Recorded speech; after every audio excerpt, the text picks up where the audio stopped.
Good morning class 7। आज आप लोग का चैप्टर 8 है।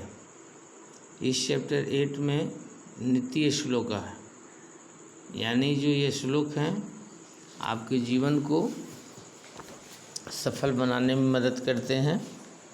ये नित्य श्लोका जो है ये ज्ञान की बातें बताता है। पहला जो श्लोक है इसमें दिया हुआ है, सुखम आपतीत सेव्यम दुखम आपतीत तथा चक्रवर्त परिवर्तनते दुखानी च सुखानी च। इसमें बताया गया है कि सुख और दुख ये दोनों का सेवन करना चाहिए, क्योंकि कभी सुख आता है तो कभी दुख आता है। तो इसमें जैसे चक्का दिया चक्रवर्त परिवर्तन थे, ये चक्के की समान परिवर्तन करते रहते हैं, सुखानी च दुखानी च। सुख और दुख हमारे जीवन में चक्र की तरह परिवर्तनशील हैं, इसलिए हमें सुख में ज़्यादा खुश नहीं होना चाहिए और दुख में ज़्यादा घबराना नहीं चाहिए। तो सुख दुख दोनों हमारे जीवन के अंग हैं, इसलिए सुख और दुख में हमें समान रूप से रहना चाहिए, क्योंकि ये चक्के की तरह परिवर्तनशील है।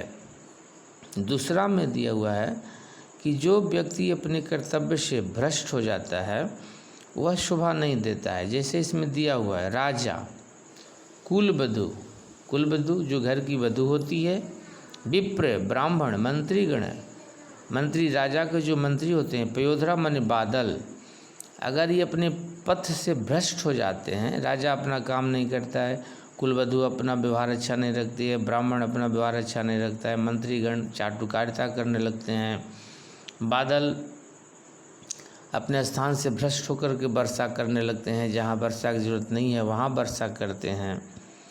तो ये सब स्थान भ्रष्ट होने पर उसी प्रकार से शोभा नहीं देते हैं। स्थान भ्रष्टा न शोभन्ते, जैसे दंता केशा नखा च नरा, जैसे दांत, केश, बाल और नख मन नाखून टूटे हुए व्यक्ति शोभा नहीं देता है। किसी व्यक्ति का पूरा दांत टूट गया, बाल पूरा झड़ गया, नाखून समाप्त हो गया तो शोभा नहीं देता है। उसी प्रकार से राजा, कुलवधु, ब्राह्मण, मंत्री और बादल ये अपने स्थान से भ्रष्ट होने के बाद शोभा नहीं देते हैं।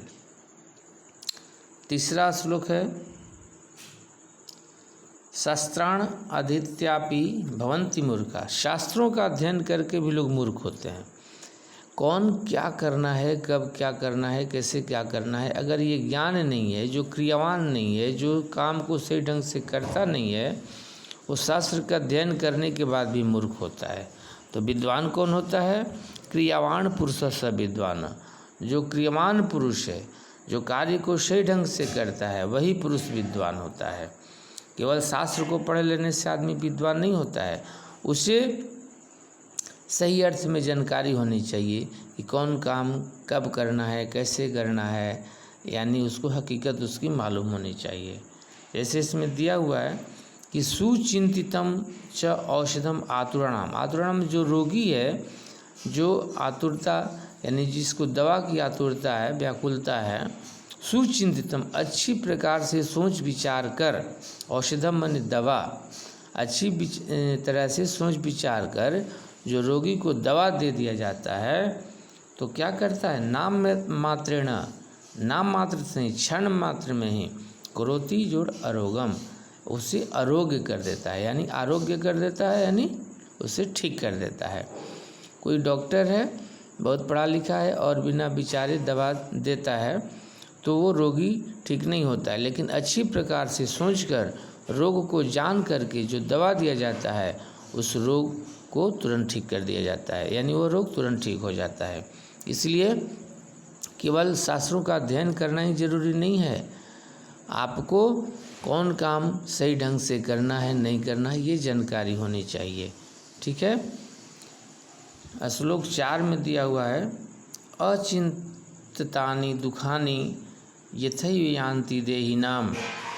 अचिंतानि यानी बिना सोचे हुए, दुखानी यथैव यान्ति देहिनाम, देहिमान शरीर को, मनुष्य को जैसे बिना सोचे हुए दुख आ जाता है।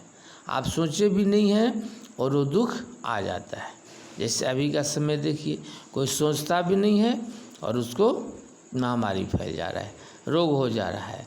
आदमी सोचता नहीं कि हमारे पास ये दुख आएगा, लेकिन वो दुख आ जाता है।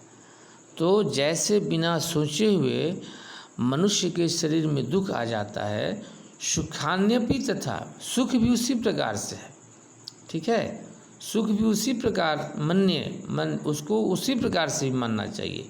दैव मात्रम अतिरिच्यते, क्योंकि भगवान की जो लीला है वो प्रबल होती है। दैव भगवान की जो अतिरिच्यते माने प्रबल है, भगवान की जो लीला है, भगवान की जो महिमा है, भगवान की जो कृपा है वही प्रबल है। मनुष्य कुछ नहीं कर सकता, मनुष्य नाम मात्र है, सब कुछ ईश्वर के हाथ में होता है।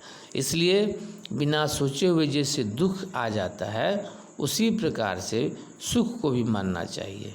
ठीक है, ये सब भगवान के हाथ में है, क्योंकि उनकी इच्छा प्रबल होती है। अब लास्ट श्लोक में, 5वें श्लोक में है, इसमें कंजूस के बारे में दिया हुआ है।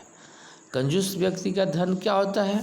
न देवाय, न देवता को चढ़ाता है, न देवता के कामों में लगाता है, न विप्राय, न ब्राह्मणों को दान देता है, न बंधुभ्यो, न भाइयों में अपने भाइयों में बांटता है, न च आत्मने, और न अपने आप भी उपयोग करता है। जो कंजूस होता है ना, वह न देवता के लिए धन को खर्च करता है, न विप्राय ब्राह्मण को देता है, न बंधुभ्यो भाई को देता है, न च आत्मने, और न अपने आप को खर्च करता है। तो उसका धन का क्या होता है? तो उसका धन का कृपणस्य माने कंजूस का धनम्याति, धन क्या होता है? वहनी तस्कर पार्थिव। वहनी माने आग होता है, अग्नि को जाता है, या तस्कर माने चोर चुरा लेता है, या पार्थिव मिट्टी में मिल जाता है, यानी सड़गल जाता है। कोई मिट्टी में गाड़ कर रखे रहता है, कोई घर में रखा रहता है, तो उस धन का नाश हो जाता है। तो कंजूस का धन किस तरह से नाश होता है? या तो उससे अग्नि जला देती है, या चोर चुरा लेता है, या वो मिट्टी में मिल जाता है। ठीक ना? तो मनुष्य का धन जो है, कंजूस का जो धन होता है ना, वो उसकी यही गति होती है। और वैसे भी कहा गया कि धन की 3 गति होती है, दान, भोग और नाश। धन को दान कीजिए, धन है आपके पास, उसमें दान कीजिए, उसका भोग कीजिए, नहीं तो तीसरी गति यानी नाश को प्राप्त हो जाती है। तो कंजूस की भी वही होती है। कंजूस का धन जो होता है, न देवताओं के लिए होता है, न ब्राह्मणों के लिए होता है, न भाई बंधुओं के लिए होता है, न अपने आप उपयोग करता है। तो उसमें उस धन की गति क्या होती है? वो या तो अग्नि को समर्पित हो जाती है, या चोर चुरा लेता है, या मिट्टी में मिल जाती है। इसलिए धन मिला है, धन आपके पास है, तो उसका उपयोग कीजिए, नहीं तो उसका एक दिन नाश हो जाना है। यहाँ सब कुछ नश्वर है, स्थिर कुछ भी रहने वाला नहीं है। ठीक है, इसलिए उसको दान कीजिए, भोग कीजिए, उपयोग कीजिए, और नहीं तो अपने भाई बंधुओं में भी बांटिए।